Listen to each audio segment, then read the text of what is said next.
Hello,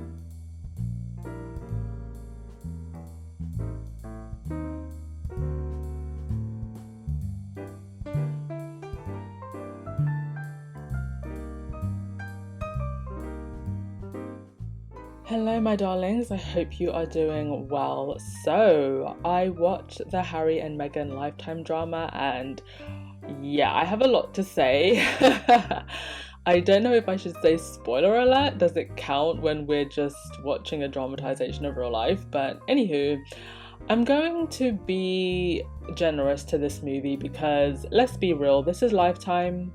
They do not have a Netflix budget, and so for what they probably had to work with, I'm going to say it was a good effort, like C+. I was pleasantly surprised, and it was very sympathetic to Harry and Meghan, and I think if you're someone who is familiar with the Sussex's journey, you will be nodding your head throughout the whole thing. But for those not familiar, I think it will show them the truths that the British media and the firm don't want to be aired. And yes, visually it is weak, that goes without saying. There are so many places they could have made a much better effort, especially with the costumes. Yes, I understand that they were on a budget, but there were just certain things like the costumes, the green dress in particular, the one that Meghan wore to the Commonwealth event, the farewell, that bothered me the most because I've even seen fan duplicates that looked better than this. I mean, look at that fascinator. I actually Googled green fascinators and I found ones on eBay that looked closer to the designer one that Meghan had.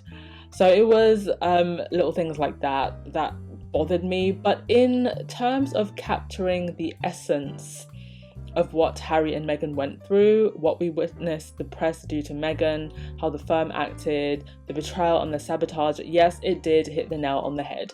And for that reason, it gets my praise.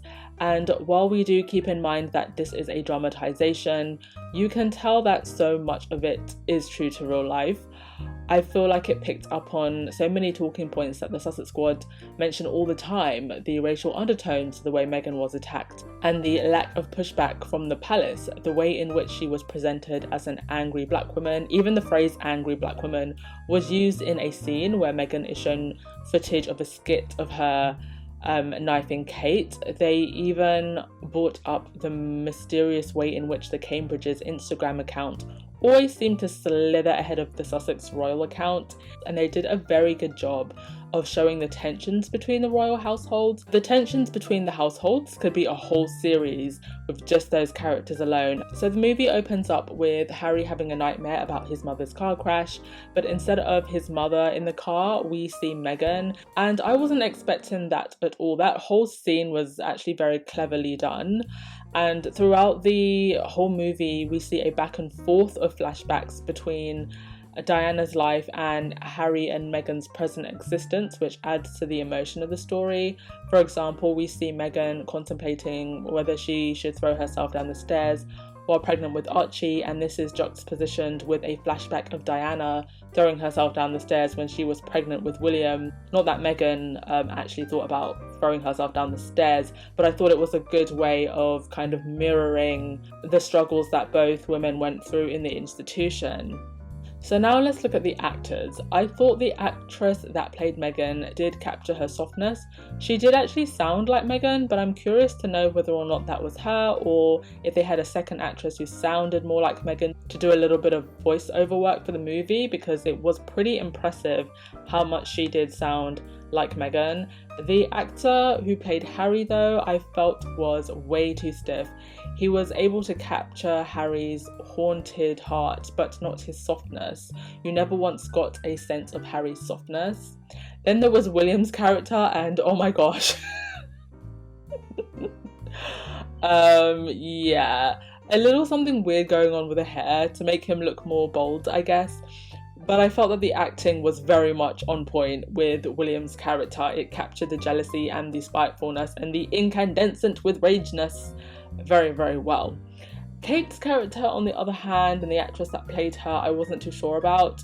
It shows Kate as somebody who's very docile and just going along with things and smiling, which I do believe is one side of her, because I don't know how else you can survive in an environment like that, so you have to make yourself a mannequin. But I do also think there's another side of her that is ruthless, that she hides very well, but it's almost impossible to read anything beyond her smile and straight-faced demeanor that she puts on in public. And I would have liked for them to maybe to play into that a little bit more.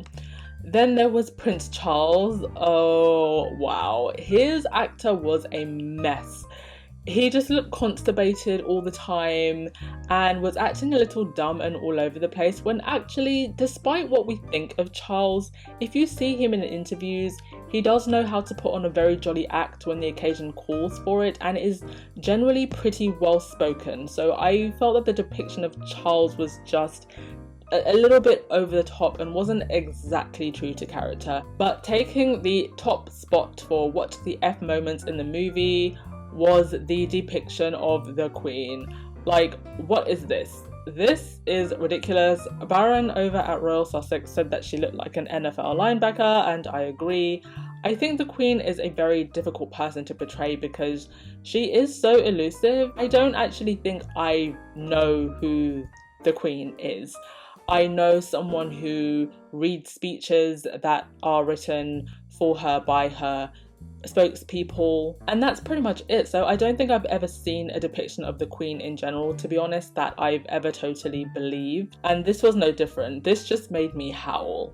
So throughout the movie we see different key points in Harry and Meghan's relationship, especially the main turning points, the Oprah interview that comes in at the end, also their trip to Africa, and I think that's the only tour that we really get to see depicted, and it was done relatively well. And also their move to Canada, and it ends with Harry and William unveiling the Diana statue, so it ends in a very recent place. There was one brilliant line where Meghan's character says, "The monarchy is a family," and Harry responds, "So is the mafia," which I just thought was so brilliant. So overall, it was not as bad as I think the trailer made it look. It was watchable. Let me know in the comment section if you watched it or if you plan on watching it, and I will see you in the next video, my lovelies. Bye!